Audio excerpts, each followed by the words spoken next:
Doctor Yunus সাহেব, আপনি যদি আল্লাহর কোরআনের বিরুদ্ধে সরাসরি সংঘাতপূর্ণ এই আইনগুলোর একটি অক্ষর বাংলাদেশে বাস্তবায়ন করবার পদক্ষেপ গ্রহণ করেন, 5 মিনিট আপনি ক্ষমতার মসনদে থাকতে পারবেন না ইনশাআল্লাহ। ওপেন চ্যালেঞ্জ করলাম আমরা, এটা কোরআনের মর্যাদা নিয়ে বাঁচবো, আর না হয় আল্লাহর কোরআনের মর্যাদা রক্ষা করার জন্য শাহাদাতের রক্ত দেওয়াকেই জীবনের জন্য শ্রেষ্ঠ মনে করবো ইনশাআল্লাহ।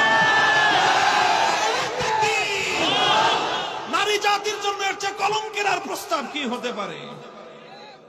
আমার দেশে অনেক নারীরা, আমাদের অনেক মেয়েরা, অনেক বোনেরা বিভিন্ন পরিস্থিতির শিকার হয়ে তারা পেটের দায়ে এই অন্ধকার পথে পা বাড়ায়। কোন নারী স্বেচ্ছায় আনন্দে এই ভয়ঙ্কর জঘন্য অস্বস্তি এবং এই অন্ধকার পথে কোন নারী কোনোদিন পা বাড়ায় না। হয়তো কোনো কারণে পরিস্থিতির শিকার হয়ে পেটের জ্বালায় তারা এই পথে যায়। রাষ্ট্র এবং সরকারের দায়িত্ব ছিল এই সকল অন্ধকার পথের সকল আমার মেয়েদেরকে, আমাদের বোনদেরকে অন্ধকার পথ থেকে ফিরিয়ে এনে স্বাভাবিক জীবন যাপন করবার মতো ব্যবস্থা করে তাদেরকে সমাজে পুনর্বাসন করা, এটা ছিল তাদের দায়িত্ব। এদেশের আলেম সমাজ সে কাজটাই করে এবং আমরা সেটাই করতে চাই। বাংলাদেশে যত যৌনকর্মী রয়েছে, যত পতিতা রয়েছে, তাদেরকে সসম্মানে সমাজে পুনর্বাসন করা হোক। তাদের ভরণ পোষণের দায়িত্ব রাষ্ট্রকে গ্রহণ করতে হবে। তাদের ন্যায্য হিস্সা, ন্যায্য পাওনা বুঝিয়ে দিতে হবে। তাদেরকে সামাজিক মর্যাদায় পুনর্বাসন করতে হবে। এটা ছিল সমাজ এবং রাষ্ট্রের দায়িত্ব। সেটা না করে উল্টো আরো নতুন করে পতিতা তৈরি করবার কারখানা খুলতে চায়। মুহতারাম হাজিরিন, ইসলাম মানুষকে নম্রতা শেখায়, ভদ্রতা শেখায়। আমাদের নবী মুহাম্মদ সাল্লাল্লাহু আলাইহি ওয়াসাল্লাম নবিয়ুর রাহমা, তিনি দয়ার নবী, তিনি দয়ার নবী। কিন্তু ফাইজান তুহিকা মাহারিমুল্লাহ, যখন আল্লাহ রাব্বুল আলামিনের দ্বীনের ইজ্জতের উপর কোনো আঘাত হানা হয়েছে, তা আমার নবীর চেয়ে শক্ত এবং কঠোর পৃথিবীতে আর কেউ ছিল না। আমাদেরকে সেই চরিত্র এবং সেই বৈশিষ্ট্য অর্জন করতে হবে। আমরা ভালো আছি। আমরা বারবার বলতেছিলাম, এই বর্তমান অন্তর্বর্তীকালীন সরকার প্রতিষ্ঠার পর থেকে, প্রতিষ্ঠার আগে থেকেই এর অব্যাহতভাবে আমরা সহযোগিতা করে যাচ্ছি।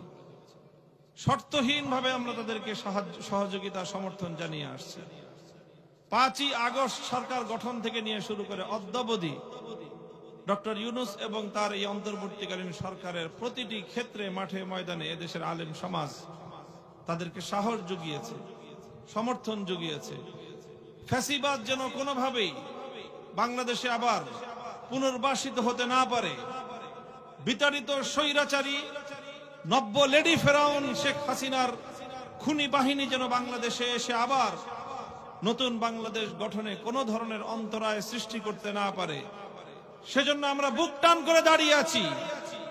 ডক্টর ইউনূস সাহেবকে বলেছি, আপনি দেশ গঠন করুন, ভেঙে পড়া বাংলাদেশের অর্থনীতিকে আপনি আবার পুনর্নির্মাণ করুন, দেশের আগামী দিনের ভবিষ্যতের জন্য নতুন একটি ভিত তৈরি করুন, একটি সুন্দর সংস্কার করে এক নতুন বাংলাদেশ গড়ুন। জুলাই আগস্টের বিপ্লবের 2000 শহীদের শাহাদাতের রক্তের ঋণ যেন আমরা কিছুটা হলেও, কিঞ্চিত হলেও শোধ করতে পারি।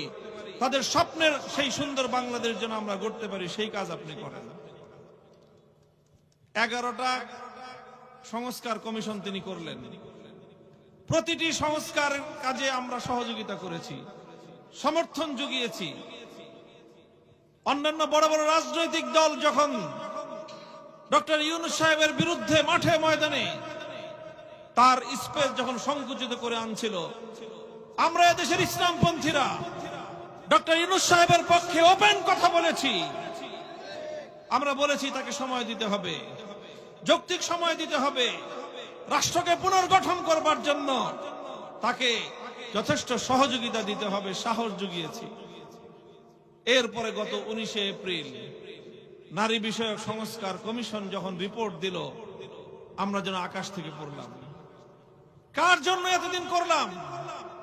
কাদেরকে আমরা প্রোটেকশন দিলাম? এই দুধ কলা দিয়ে সাপ পুষলাম আমরা? স্তম্ভিত হয়ে যাওয়ার মতো অবস্থা। এতগুলো কমিশন রিপোর্ট দিয়েছে, কোন একটি কমিশনের রিপোর্ট নিয়ে প্রধান উপদেষ্টার কার্যালয়কে এতটা তড়িৎকর্মা দেখা যায় নাই। 19 এপ্রিল এই কুখ্যাত কুলাঙ্গার নারী বিষয়ক সংস্কার কমিশনের যে রিপোর্ট এখানে জমা পড়েছে, সেই রিপোর্টের মূল অংশ সেটাকে আলাদা করে কাট করে কোড করে প্রধান উপদেষ্টার কার্যালয়ের ভেরিফাইড ফেসবুক পেজে সেটাকে আপলোড করা হয়েছে। সেখানে বলা হয়েছে বাংলাদেশের বিদ্যমান ধর্মীয় উত্তরাধিকার আইন এবং ধর্মীয় পারিবারিক আইন নারী পুরুষের মধ্যে বৈষম্যের প্রধান কারণ। এরপরে প্রধান উপদেষ্টার পক্ষ থেকে প্রত্যয় এবং অঙ্গীকার ঘোষণা করা হয়েছে, আমরা বর্তমান সরকার ক্ষমতায় থাকতে থাকতে যথা দ্রুত সম্ভব নারী সংস্কার কমিশনের এই প্রস্তাবনা বাস্তবায়ন করব। আপনি সংবিধান সংস্কার করার নামে এত আপনাকে তড়িৎকর্মা দেখা যায় না। সংবিধান থেকে যখন এই কুখ্যাত ভারতের পক্ষ থেকে বাংলাদেশের সংবিধানের মধ্যে পাচারকৃত ধর্মনিরপেক্ষ মতবাদ সহ ভারতীয় দালালির সনদকে আপনারা বাতিল করতে গড়িমসি করতেছেন, আর কোরআন বিরোধী নারী সংস্কারের মাধ্যমে আল্লাহর কোরআনের অবশিষ্ট বিধানটুকু মুসলমানদের এই জনপদ থেকে উৎখাত করবার ষড়যন্ত্র করবেন, ওপেন ঘোষণা দিবেন, বাংলাদেশের তাওহীদি জনতা মুখে আঙ্গুল দিয়ে চুষবে। যদি এটা ভেবে থাকেন বোকার স্বর্গে বসবাস করছেন আপনারা।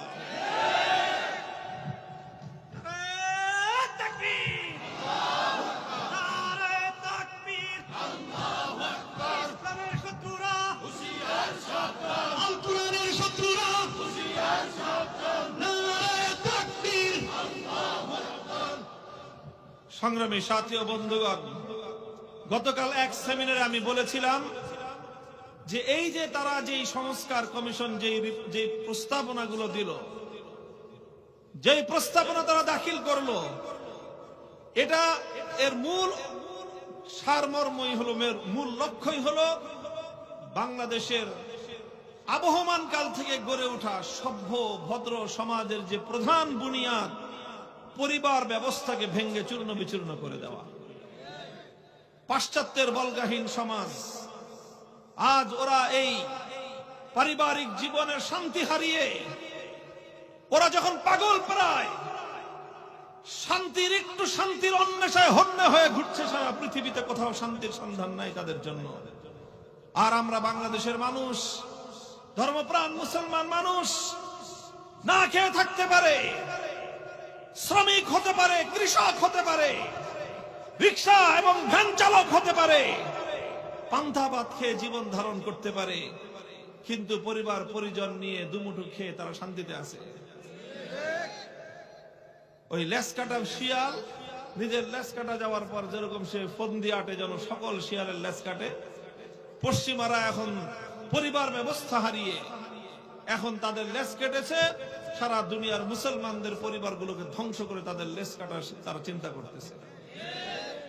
আর এই পশ্চিমাদের দালাল গোষ্ঠী, বাংলাদেশের এনজিও চক্র, তারা বর্তমান অন্তর্বর্তীকালীন সরকারের কাঁধে ভর করে বাংলাদেশের সেই পশ্চিমা অসভ্য বেহায়া কালচার বাস্তবায়ন করবার, আমদানি করবার অশুভ স্বপ্ন দেখছে। তারা যেই প্রস্তাবনা দিয়েছে, এতে মুসলমানদের পারিবারিক আইনকে বাতিল করে সব ধর্মের জন্য অভিন্ন পারিবারিক আইন তৈরি করার পরামর্শ দিচ্ছে। অর্থাৎ একজন হিন্দুর বিয়ে যেরকম হয়, মুসলমানের বিয়েও সেভাবে হইতে হবে, কোনো পার্থক্য থাকতে পারবে না। এই হলো তাদের সুপারিশের মূল কথা। বিবাহের একটা পবিত্র বন্ধনের মাধ্যমে যেই সম্পর্কটা চরম হারাম ছিল, আল্লাহ পাকের একটা বিধান পালনের মাধ্যমে সেই সম্পর্কটা আতিয়াবুল হালাল, সবচেয়ে বিশুদ্ধতম হালালে পরিণত হয়। আবার আল্লাহর একটা বিধানের মাধ্যমে, 2-3টা শব্দ উচ্চারণের মাধ্যমে সেই সম্পর্কটাই আবার হারামে পরিণত হয়। এই সম্পূর্ণটাই আল্লাহর বিধান। দুনিয়ার কোন রাষ্ট্র, কোন সমাজ, কোন মানুষ, কোন আইন প্রণেতা কারো বিধানের মাধ্যমে এটা হয় না। আল্লাহর সেই বিধানকে পরিবর্তন করবার পায়তারা করছো। ডক্টর ইউনূস সরকার তুমি নও, তোমার পশ্চিমা বাগদাদা গোষ্ঠীও যদি আল্লাহর কোরআনের এই বিধানে আঙ্গুল তুলবার দুঃসাহস দেখায়, সে হাত আমরা ভেঙে গুড়িয়ে দেব।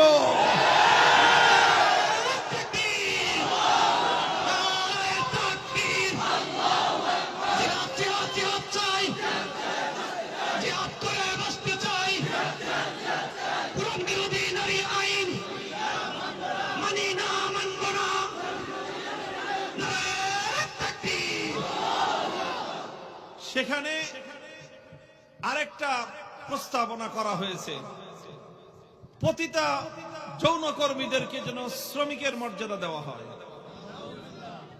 দেখেন, বাংলাদেশে যত শ্রমিক আছে, বিশেষ করে যে সকল শ্রমিকরা বিদেশে যায়, আমরা তাদেরকে রেমিটেন্স যোদ্ধা বলি।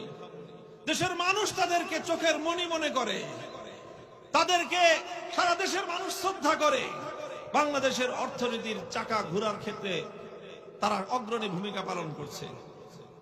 বাংলাদেশ উৎসাহিত করে এই শ্রম সেক্টরকে শক্তিশালী করবার জন্য। তো কোনো একটা সেক্টরকে যদি বৈধ শ্রম হিসেবে ঘোষণা করা হয়, তার মানে সেই সেক্টরটাকে উৎসাহিত করা হয়। কথা বলেন ঠিক কিনা? তো যখন এই যৌন কর্মকে যৌন শ্রমিক হিসেবে মর্যাদা দেওয়া হলো, যৌন শ্রম হিসেবে মর্যাদা দেওয়া হলো, তার মানে কি? তার মানে এই সেক্টরটাকে উৎসাহিত করা হলো। এখানে নতুন নতুন যৌন শ্রমিক নিয়োগ দেওয়া হবে, কিছুদিন পরে একটা ইন্ডাস্ট্রি গড়া হবে যৌন শ্রমের। এরপরে এখান থেকে যৌন শ্রমিক সারা পৃথিবীতে এই যৌন শ্রমিক প্রেরণ করবার উদ্যোগ নেওয়া হবে। সারা দুনিয়ায় পতিতা পাচারের কারখানা হবে বাংলাদেশ। এই হলো তাদের টার্গেট, যে বাংলাদেশে মানুষ বেশি, এই এত মানুষ দিয়ে করব কি? নিজেদের মা বোনদেরকে তারা এখন বিদেশে পতিতা হিসেবে পাচার করবার জন্য এই যৌন কর্মকে যৌন শ্রম হিসেবে মর্যাদা দেওয়ার দাবি তুলতেছে। বলেন, এর চেয়ে জঘন্য এবং অসভ্য প্রস্তাব আর কি হতে পারে? নারী জাতির জন্য এর চেয়ে কলঙ্কের আর প্রস্তাব কি হতে পারে? আমার দেশে অনেক নারীরা, আমাদের অনেক মেয়েরা, অনেক বোনেরা বিভিন্ন পরিস্থিতির শিকার হয়ে তারা পেটের দায়ে এই অন্ধকার পথে পা বাড়ায়।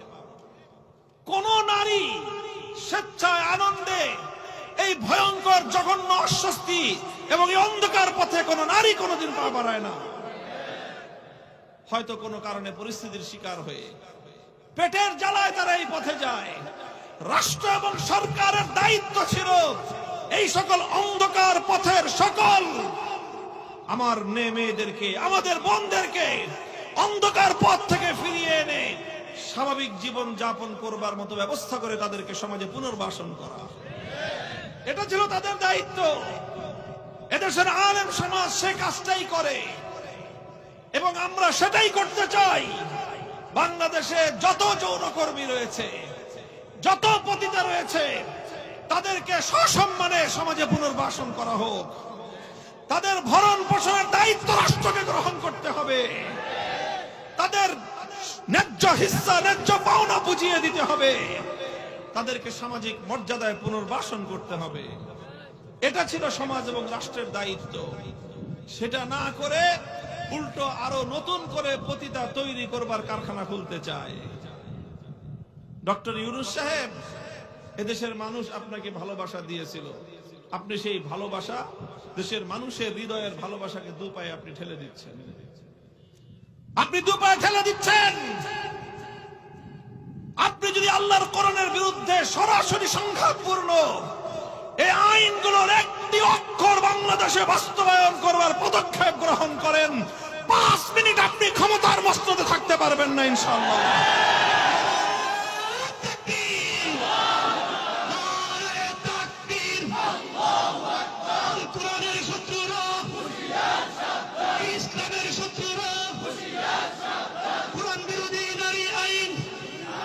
ফ্যাসিবাদের দোহাই দিয়ে যা করবেন মনে করবেন না যে সবকিছু করার ওপেন লাইসেন্স আপনাকে দিয়ে দেওয়া হয়েছে। করবেন, ভালো মতো কাজ করেন।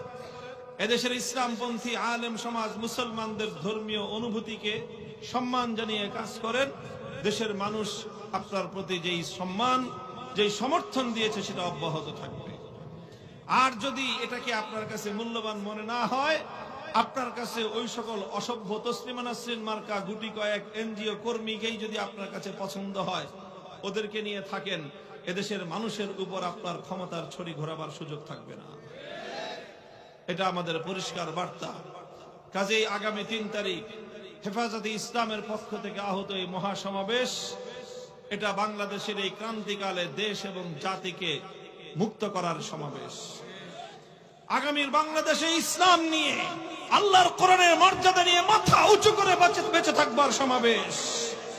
আগামীর বাংলাদেশের এখনই রোডম্যাপ তৈরি হচ্ছে। দেখেন, বাংলাদেশের স্বাধীনতার পর ৭২ সালে সংবিধান প্রণীত হয়েছে। ওই সংবিধান তৈরি করার মধ্য দিয়ে শেখ মুজিবুর রহমান সাহেব বাংলাদেশ এবং এদেশের মানুষকে লিখিতভাবে সাংবিধানিকভাবে ভারতের গোলামে পরিণত করে দিয়ে গেছে। আজ ৫০ বছর পরে, ৫৩ বছর পরে আরেকবার নতুন করে সুযোগ এসেছে সেই সংবিধানকে আমূল সংস্কার করে নতুন এক বাংলাদেশের ভিত গড়বার। এই জন্য আমরা ৫ই আগস্টকে দ্বিতীয় স্বাধীনতা বলে আখ্যায়িত করছি। এরকম একটা সময়ে এদেশের ইসলামপন্থী আলেম সমাজ, ধর্মপ্রাণ মানুষ, সাধারণ মানুষের যে সেন্টিমেন্ট, সেটাকে যদি আগামীর বাংলাদেশে কার্যকর করতে হয়, সংবিধান সহ রাষ্ট্র মেরামতের এই গুরুত্বপূর্ণ সময়ে সেগুলোকে যদি কার্যকর করতে হয়, আলেম সমাজের নেতৃত্বকে সংহত করতে হবে, শক্তিশালী করতে হবে। হেফাজতে ইসলাম বাংলাদেশ ইনশাআল্লাহ দেশের দল মতের ঊর্ধ্বে উঠে সকল ইসলামপন্থীদেরকে ঐক্যবদ্ধ করে যে আওয়াজ তুলেছে, আগামীর বাংলাদেশে ইসলাম হেফাজত করবে হেফাজতে ইসলাম, বাংলাদেশের স্বাধীনতা রক্ষা করবে হেফাজতে ইসলাম। এই জন্য নারায়ণগঞ্জ থেকে ঘোষণা দিয়েছে লক্ষাধিক মানুষের মহামিছিল ছুটবে নারায়ণগঞ্জ থেকে সোহরাওয়ার্দী উদ্যানের দিকে। নরসিংদী গিয়েছিলাম, তারা প্রত্যয় ঘোষণা করেছে লক্ষাধিক মানুষের বিশাল স্রোত ছুটবে সেখান থেকে সোহরাওয়ার্দী উদ্যানের দিকে। ৩রা মে মুন্সিগঞ্জ, মধুপুরী হুজুরের শহর, নুরানী সাহেবের শহর, এই শহর শাইখুল হাদিস আল্লামা আজিজুল হক রহমতুল্লাহ আলাইহির দেশ। এই মুন্সিগঞ্জ থেকে আমরা এক মহা জনতার স্রোত, বাদ ভাঙ্গা জনতার স্রোত, ইতিহাসের সর্ববৃহৎ গণমিছিল সহ সোহরাওয়ার্দী উদ্যানে আমরা উপস্থিত দেখতে চাই। প্রত্যেকটি গ্রাম থেকে, প্রতিটি পাড়া মহল্লা থেকে আপনারা আজকে থেকে ২ দিন সময় আছে, সংযোগ সকলের মধ্যে সংগঠিত করে প্রস্তুতি নিয়ে, পরিকল্পনা নিয়ে আপনারা গোটা মুন্সিগঞ্জ যেন ৩ তারিখ সোহরাওয়ার্দী উদ্যানে উপস্থিত থাকে ইনশাআল্লাহ। এই যে আমার শাইখুল হাদিস রহমতুল্লাহ আলাইহি বলতেন, দেখেন এই যে চোরেরা শিং কেটে ঘরে ঢুকে না, শীত কেটে ঘরে ঢুকে চুরি করে। তো চোরা যখন শীত কেটে ঘরে ঢুকে চুরি করবে, শীত কাটার আওয়াজ, হালকা আওয়াজ অনেক সময় গৃহস্থ জায়গা যায়। গৃহস্থের যদি ঘুম ভেঙে যায়, গৃহস্থ দাও নিয়ে খাড়া থাকে যে শীতটা কাটবি, তুই মাথাটা ঢুকা, তারপরে দেখি তুই কেমনে চুরি করস আর তোর কল্লা নিয়ে তুই কেমনে বাড়িতে যাস। চোরাইও বুঝে যদি গৃহস্থ জাগনা যায় থাকে আর আমি যদি মাথা ঢুকাইছি, তো মাথা আর বাড়িতে ফিরবে না আমার। এই জন্য চোরাই করে কি, ওই পাতিলের মধ্যে কাপড় পেঁচায় নকল মাথা বানায়, ওটা আগে ঢুকায়। যদি গৃহস্থ জাগনা থাকে, দেয় কোপ, পাল্লার উপর কোপ লাগে। আর চোর তো আজও পলায়, কালো পলায়, এই বাড়ির সামনে আর কোনোদিন আসে না। এই যে নারী অধিকার কমিশন, এটা হলো পশ্চিমা এই চোরাদের বাংলাদেশের ইসলামী সমাজ ব্যবস্থায় ঢুকবার চোরাপাতিল। এটার মাথায় যদি এবার ভালো করে বাড়ি দেওয়া যায়, আগামী ২০ বছরে আর কোনোদিন বাংলাদেশে এই কুলাঙ্গাররা মাথা উঁচু করে দাঁড়াবার সাহস পাবে না। এইবার ইনশাল্লাহ ওই বাড়িটাই দিতে হবে ৩ তারিখ। ৩ তারিখে আমরা আলটিমেটাম দিব। এরপরে দেখব বাংলাদেশে কত ধানে কত জাল, পদ্মা মেঘনা নদীর পানি কোথায় গড়ায়। আর ডক্টর ইউনূস সাহেব ইসলামের বিপক্ষে অবস্থান নিয়ে উনি ক্ষমতার মসনদে কেমনে থাকেন, হিসাব নিকাশ ওনার সাথে বোঝাপড়া করবো আমরা।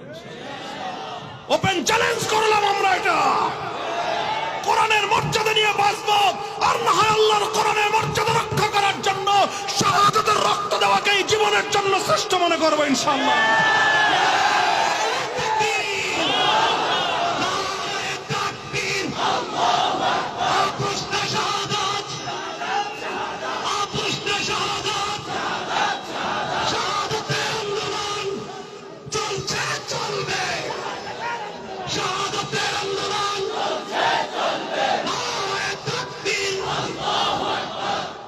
ইনশাআল্লাহ ইনশাআল্লাহ আপনারা এভাবে প্রস্তুতি নেবেন তো? ঘরে ঘরে মা বোনদেরকে বলেন দোয়া করতে। মা বোনদের অধিকার নিয়েই আমরা লড়াই করছি। আমরা বলেছি ইসলাম সমান অধিকারের কথা বলে নাই। সমান অধিকারের কথা বললে মহিলারা ঠকবে, এই জন্য ইসলাম ন্যায্য অধিকারের কথা বলেছে এবং অধিকাংশ ক্ষেত্রে পুরুষদের তুলনায় নারীদেরকে অগ্রাধিকার দিয়েছে ইসলাম। সেই অগ্রাধিকারটাকে সমান অধিকার দিয়ে তো ঠকবেন আপনারা। সমান অধিকার দিয়ে যদি বাংলাদেশে 300 আসনের সংসদ নির্বাচন হয়, কয়জন মহিলা পাশ করবে বলেন তো? এই জন্য তো তাদেরকে সংরক্ষিত আসন দিতে হয়, যে তোমরা আলাদা জায়গায় খেলো, বেটাগুলো খেলতে আসে না পারবা না। কথা বলেন ঠিক কিনা? প্রত্যেকটা জায়গায় সংরক্ষিত আসন না দিলে নারীরা স্বাভাবিকভাবে পুরুষদের সঙ্গে ময়দানে প্রতিযোগিতা করে টিকতে পারে না। এই জন্যই ইসলাম তাদের জন্য সংরক্ষিত স্থান, সংরক্ষিত স্পেসের ব্যবস্থা করেছে বিভিন্ন জায়গায়। এবং ইসলাম তাদেরকে অগ্রাধিকার দিয়েছে, সম্পদে অগ্রাধিকার দিয়েছে, নিরাপত্তায় অগ্রাধিকার দিয়েছে, বিভিন্ন ক্ষেত্রে অগ্রাধিকার দিয়েছে। কিন্তু ইসলামের সে অগ্রাধিকার বুঝবার জন্য মানুষ হইতে হয়, অসভ্য হলে বোঝা যায় না। তো এই জন্য ঘরে ঘরে মা বোনদেরকে বলবেন 3 তারিখ পর্যন্ত দোয়া অব্যাহত রাখতে। আর যুবকরা পুরুষরা 3 তারিখ ঘরে বসে থাকবেন না কেউ। সকল সঙ্গীদেরকে নিয়ে, বন্ধু বান্ধবদেরকে নিয়ে, পাড়া প্রতিবেশী এলাকাবাসীদেরকে নিয়ে দেশ এবং ইমানকে রক্ষা করার জন্য মনে রাখবেন, ইমানও রক্ষা পাবে, দেশও রক্ষা পাবে। ঘুমায় থাকবেন, ঘুমের থেকে উঠে দেখবেন দেশও গেছে, ইমানও গেছে। এই জন্য দেশ এবং ইমানকে রক্ষার এই মহা মিছিলে 3 তারিখ সোহরাওয়ার্দী উদ্যানে সকলে ইনশাআল্লাহ শামিল হবেন। ওয়া আখিরু দাওয়ানা আলহামদুলিল্লাহি রাব্বিল আলামিন। সুবহানাল্লাহি ওয়া বিহামদিহি, সুবহানাকাল্লাহুম্মা বিহামদিক, আশহাদু আল লা ইলাহা ইল্লা আনতা, আস্তাগফিরুকা ওয়া আতুবু ইলাইক। আল্লাহুম্মা সাল্লি আলা মুহাম্মাদিন ওয়া আলি মুহাম্মাদ কামা সাল্লাইতা আলা ইব্রাহিম ওয়া আলা আলি ইব্রাহিম ইন্নাকা হামিদুম মাজিদ।